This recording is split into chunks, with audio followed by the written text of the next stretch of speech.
Welcome. We're here from Success in Degrees today to talk about progress post foster care. What can your life look like? How can you build the life that you want after you leave the foster care system? And I'm here today with a few of my favorite people to talk about our lives and what we've done and how that can maybe help you do the same thing. So I will begin. I'm Alexis. I was in foster care in Los Angeles for 5 years. I went to Tufts University for college and graduated cum laude. And I'm finishing up my master's degree in nonprofit management, and I currently work for a family foundation in Los Angeles. So, Theresa, you want to take it? Well then, she just took my name. My name is Theresa. I just graduated from Cal State Channel Islands. I was in the foster care system for about a year, and I just graduated with my undergrad in biology, bachelor's of science. Right now I'm just working part-time, but planning on working into lab-related issues. Great. My name is Malika. I just graduated from Cal State Long Beach. I currently work with adults with mental disabilities at REACH. I was in foster care since I was born, so for about 23 years. And yeah, that's perfect. Hi, I'm Antonia Johnson. I was in foster care system for 7 years. I attended Dickinson College in Pennsylvania, where I got my BA in psychology. Currently, I'm working on my master's in health science to be a physician assistant at Tufts University. Awesome. So we thought the first thing that we would start with is a big piece of advice for you. What has gotten us to where we are today that we think might help you? So who wants to go first? I guess I'll go. Great. I think my major piece of advice is it's okay to not know what you're doing. Like, it's your book and you're writing it, and sometimes you don't know how the story's going to end. You just have to find yourself and just trust in the end everything will work out. So just trust the process. Awesome. mine is to ask for help, whether it be from professors, financial help from parents, from counselors. Just go ahead and ask for any type of help or advice that you need. And I noticed, tying in with that you do these things and you ask for help and advice, and the moment you start doing, your plan and you started, going forward, there's always that little ounce of negativity, either from yourself or from someone you know, someone you don't know, that has to put their 2 cents in and try to mess up the whole process. Don't listen to them, cut it out. Just, sometimes you gotta let those friends or people go because they're trying to pull you down. Just be like, I'm sorry, I'm on the grind, I'm going towards my success. Absolutely. And I would say that actually my big piece of advice follows along with all of what you have said, but especially while you were in that journey of trying to get where you need to go, I always remind myself that I have survived 100% of my worst days. I'm still here today, regardless of all of the things that have happened to me. So even what I thought was the worst thing to happen, I'm still here. So you will get through that next piece of your journey, that next obstacle, that next bad grade or difficult relationship, or the scramble to find housing or to get to work. You will get through that. We have all survived 100% of our worst. So let's talk about something specifically that a lot of us have experience in. We've got 4 degrees between us at this point and almost 2 master's degrees, thousands of hours of homework and labs and teachers meetings and papers written. What has helped you get through your academics and do it so well to this point in your life? Other than coffee? Coffee is important, but good health and nutrition is also important. I would say support groups, knowing who your real friends are and your classmates. Your classmates are the people who are in the class with you. They are going through the same things you're going through. That's why I sit next to someone and start making friends there. Start conversing, start getting, study groups together, because they know the material you have to know, we used to get together in our professors' office hours, almost 10 of us. Yeah. going through the same questions, like what did we do wrong, and then quiz each other like throughout the day. Like we'll text each other like, hey, what'd you get for this problem? Did you do it right? Kind of thing. Always being on top of each other. Have someone who's holding you accountable, not only just yourself. Yeah. I think going off what Theresa said, yes, utilize your resources. I'm in my master's program and I still go to tutoring. Yep. Like every Wednesday, every Tuesday, I am there with my tutor, and if I don't understand something, he's there for me. So seek out those resources. The writing center in like undergrad, I was there like every time I had a paper, because they'll literally go through with you. Like if you're not sure what a thesis is, they'll help you with a thesis. They'll help you format a completely beautiful paper, and sometimes they even like let your professors know that you came to their hours, and like that reflects well on you as a student, and your professor sees that you're really putting that extra effort. So whether it's your friends or like the writing center or tutors, like resources, because they're out there for you. Yeah, definitely. Malika? Well, my last semester, I stayed in my professor's office. Like, I kept going to office hours constantly, and it was like my best semester academically. So I would just say, like, go to your professors, talk to them, anything you don't know, ask them about. And when they see you there in the office hours, they know that you're trying, which definitely, I think, helps your grades. So Definitely. I think the common thread has been that we've all reached out to other people, tutors, friends, professors, and I have done that throughout my own life. I think the magical ingredient for me and for you guys as well has been that we've all had a consistent mentor in our lives. That the reason Success in Degrees is a part of our life is because we've had Deanne from Success in Degrees to help us get us through those rough spots and believe in the fact that we could make it to the next step.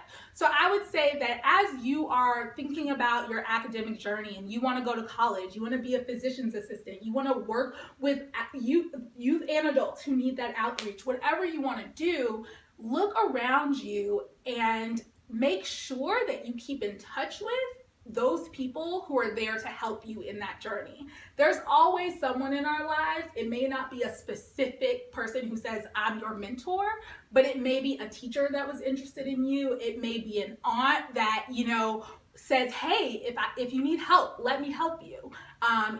There are a lot of people around us who want to help us get to the next step academically and in the rest of our lives. So make sure to reach out to those people and continue to communicate with them to get there where you need to go. I would say that we have all experienced points in our academic journeys that may have felt like a really big obstacle.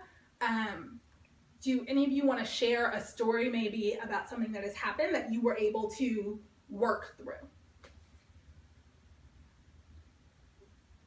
So going into my freshman year, I was placed in like an upper level class.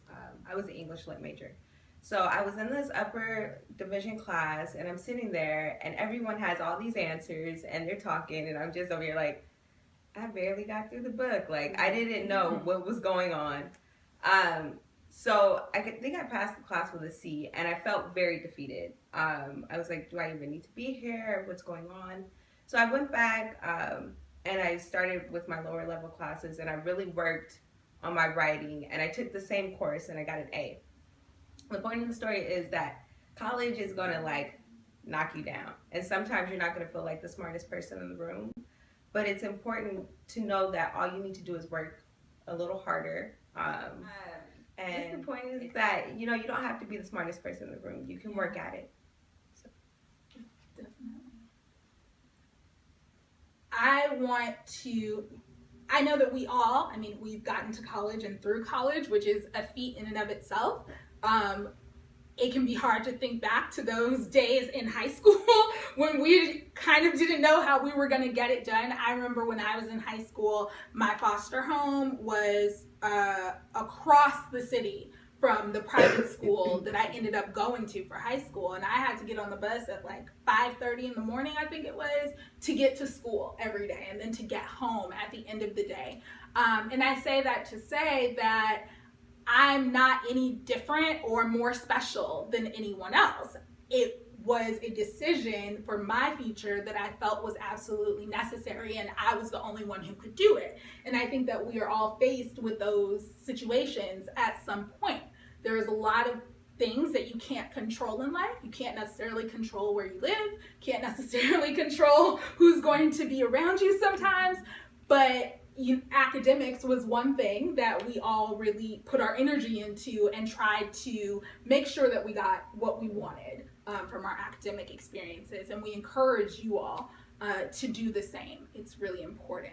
About how you use the community around you, whether it's in your academics or in your personal life, to help support you in your next steps in your journey. So what can you tell our audience about who they should be looking for, the resources they should tap into to help them continue on and be successful? I would say your professors. Now, not only they're your professors, obviously, but they had to, the classes I would take, like microbiology, my professor is a microbiologist. He did that for a living. He went to school, he went through the whole shebang to become one and then to teach it again. You know, so if you want to think about, like, you want a job, you want to do research, scientifically speaking, or if anything, you want an internship, they know they had to go through that to get where they are, and so they can have insight and have connections to where you want to go. So, you know, it sounds weird wanting to be friends with your teacher, but it helps in the end. And trust, they're your professors, but they're normal people too, and they're, you know, the nicest people you would meet. You know, so get to know them.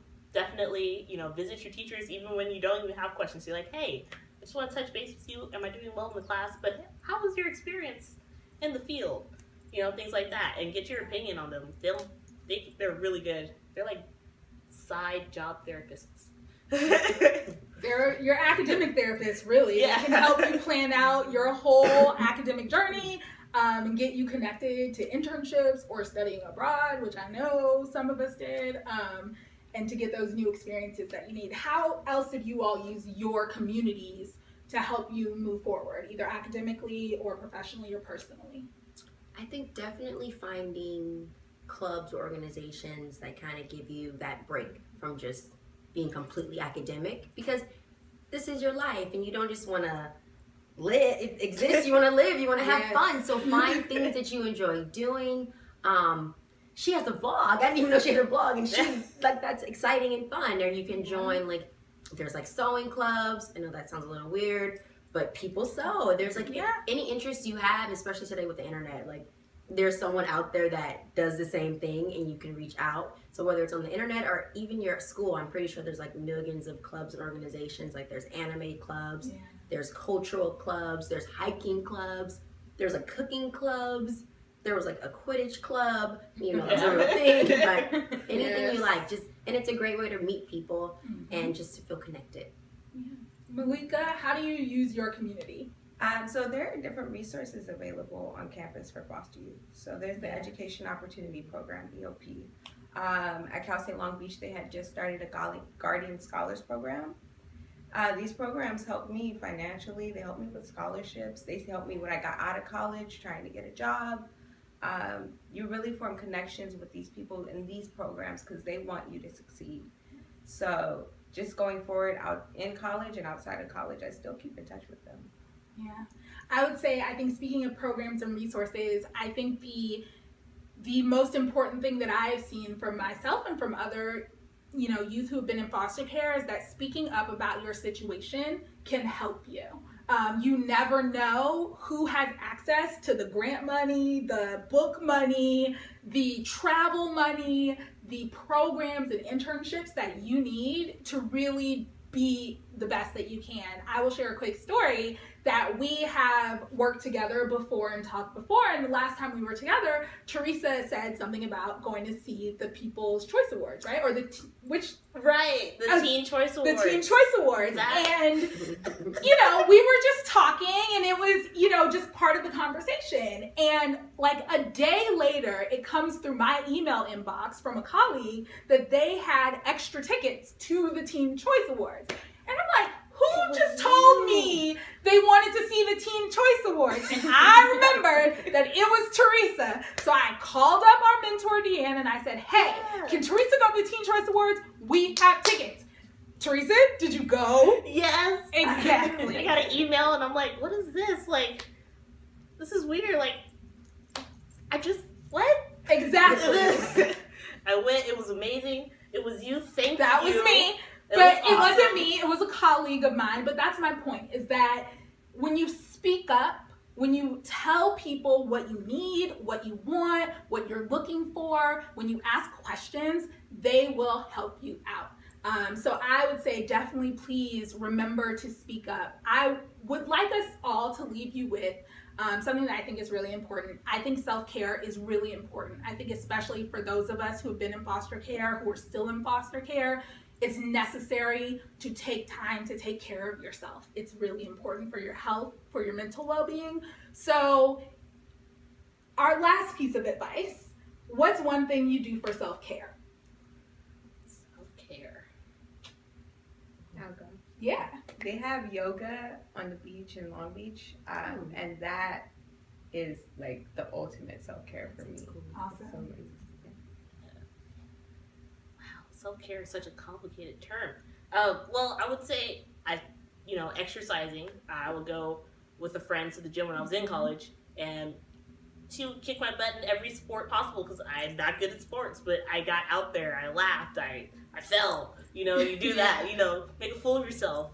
Right now, I actually participate. I'm a moderator, and a friend of mine's, their actors, stream. They play video games, and just to be in that community, talking to other people who play or do the same things you do, you may not think like, oh, I'm just sitting at a computer, I'm typing, but you're engaged, your mind, you're talking to other people, and just talking to people, self-help all in itself. Yes, definitely. What about you, Antonia? I was gonna actually say the same thing. My self-help is very social. Yeah. So like sometimes if in between classes, like I have a good group of friends, and like we won't study for 30 minutes. We'll just sit and we'll laugh and we'll talk and we'll just be silly and we'll make silly videos, and it's just like that's my self-care, being around people and just reminding myself that I'm human and don't have to always be academic. I can have a little fun. Yeah, don't take it too seriously. You can have fun. I would say my self-care is I am vegan, so I love going to new vegan restaurants, trying new vegan food. Even if it's by myself, I would go there and order a bunch of things off the menu and try a little bit of everything. So that's kind of my self-care, is trying out new things that I like to do. So we would all encourage you to take some time for yourself, to take care of yourself, to speak up, to ask questions, to try new things, to take risks. If you would like more resources academically, for the SAT, for college resources, what you can do, those will be in the description box below. There will be links there. You can also go to successindegrees.org, and there will be more information there as well. We wish you a lovely journey. Like the video. Bye.